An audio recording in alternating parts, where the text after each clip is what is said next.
Hello friends. അപ്പോൾ ഇവിടെ നല്ല കാറ്റും മഴയൊക്കെ ആയിട്ടുണ്ട് കേട്ടോ. അപ്പോൾ ഞാൻ കഴിഞ്ഞ പ്രാവശ്യത്തെ മഴയത്തിനായിട്ട് നമ്മുടെ പച്ചക്കറികൾ ഫുള്ള് പോയായിരുന്നു. ഈ പ്രാവശ്യം വലിയ പ്രതീക്ഷയൊന്നുമില്ല. എന്നാലും എനിക്ക് ചെയ്യാൻ പറ്റിയത് അങ്ങ് ചെയ്യുക കേട്ടോ. ഞാൻ ഇത് കെട്ടിക്കൊടുക്കാൻ പറ്റിയതും മറിഞ്ഞു പോകണ്ടേ. പക്ഷെ എങ്ങനെ ഭയങ്കര കാറ്റടിച്ചാൽ എല്ലാം പറയും, നമുക്കൊന്നും ചെയ്യാൻ പറ്റില്ല. എന്നാലും നമുക്ക് ചെയ്യാൻ പറ്റിയത് ചെയ്തിട്ട് പിന്നെ പോയാൽ നമുക്കൊരു അത്രയൊക്കെ ഞാൻ ചെയ്തതല്ലേ എന്നൊക്കെ ഒന്ന് ഓർക്കാലോ. അതിനു വേണ്ടി ഇതൊക്കെ കെട്ടിവെച്ച് ഞാൻ കൊടുക്കണ്ട. പക്ഷെ ഭയങ്കര ശക്തമായ കാറ്റാട്ടോ. ഏതെങ്കിലും മരത്തിന്റെ കമ്പോ എന്തെങ്കിലും ഒടിഞ്ഞു കടിയാ തീരാനുള്ള ഉള്ളൂ. എന്നാലും നമുക്ക് പോകുമ്പോൾ ഇത്രയും കഷ്ടപ്പെട്ടിട്ട് പോകുമ്പോൾ ഒരു വിഷമമില്ലേ. ഈ കമ്പ് ഇങ്ങനെ കുത്തിയേക്കണം. പന്തലാണെങ്കിൽ അത്ര എടുത്ത് അടിക്കില്ലേ. കമ്പ് ഇങ്ങനെ കുത്തിയേക്കണോണ്ട് പെട്ടെന്ന് പോവും.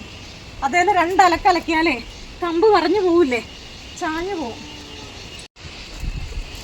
ഇവിടെ പയറൊക്കെ നല്ല വള്ളിപ്പയറൊക്കെ കായ്ച്ചേക്കണത് കണ്ടാലുണ്ടല്ലോ. അപ്പോൾ എന്നാ ചെയ്യാനാ.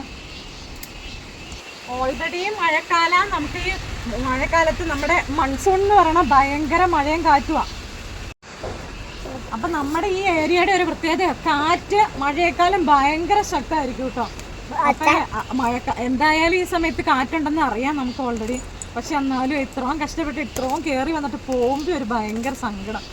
അതുകൊണ്ട് കാറ്റ് വീശുമ്പോഴത്തേക്കും ഞാൻ ഓടി വരും. എന്തെങ്കിലുമൊക്കെ മറിഞ്ഞ് ചാഞ്ഞ് നിൽക്കണ്ടോ, കെട്ടിക്കൊടുക്കാനുണ്ടോ എന്നൊക്കെ നോക്കിയേ.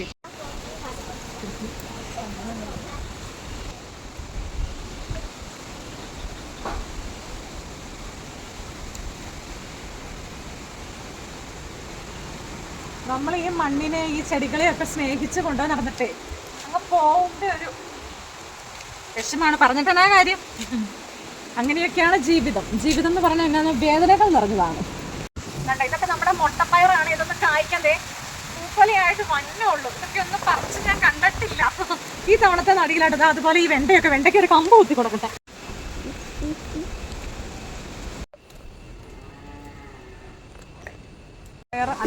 സോറി, നമ്മുടെ വഴുതന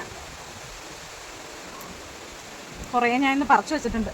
കാരണം നാളെ പൊന്നൂസിന് സ്കൂളിൽ പോകേണ്ട ദിവസമാണ്. അപ്പം രാവിലെ ഒന്നും ചെയ്യാൻ ചിലപ്പോൾ നടന്നിരിക്കില്ല. അതുകൊണ്ടെല്ലാം റെഡിയാക്കി ഇപ്പോഴേ പ്രിപ്പയർ ചെയ്ത് വെക്കണതാണ്. ഇതൊക്കെ വിത്തിന് ഇട്ടേക്കണേ കേട്ടോ. വിത്ത് ആവശ്യക്കാർക്കുണ്ട് കേട്ടോ. ചോദിച്ചാൽ കൊറിയർ ചെയ്തേക്കാം.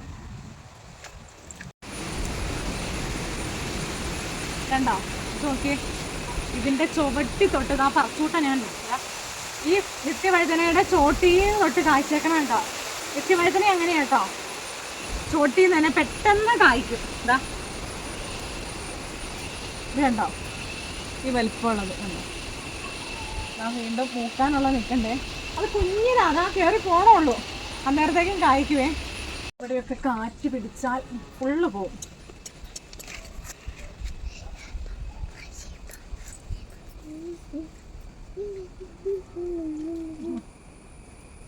പിടിച്ചടാ കമ്പ് വേണമല്ലോ പൊന്നൂസ്. നമ്മുടെ വെണ്ടയൊക്കെ ചാഞ്ഞു പോയി. ഇവിടെ അതെ ഞാൻ ഓൾറെഡി ഇതേന്ന് കറിവേപ്പില ഒടിക്കാണ്ടിരിക്കുമായിരുന്നു കേട്ടോ. പക്ഷെ ഇപ്പൊ ഇലഭാരമായി. അപ്പൊ ഒടിക്കാണ്ടിരുന്ന ആകെപ്പാട വിഷയാവും. അതുകൊണ്ട് ഞാൻ ഒന്ന് ഒടിക്കുകയും ചെയ്തു, ഒന്നോടെ കെട്ടിക്കൊടുക്കുക കേട്ടോ.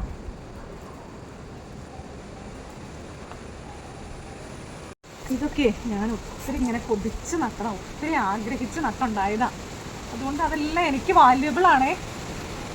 എന്തെങ്കിലുമൊക്കെ മഴയത്തൊക്കെ കാറ്റത്ത് കിടന്നു പോയാൽ ഒടിഞ്ഞു പോയാലേ ഭയങ്കര കാറ്റാണേ.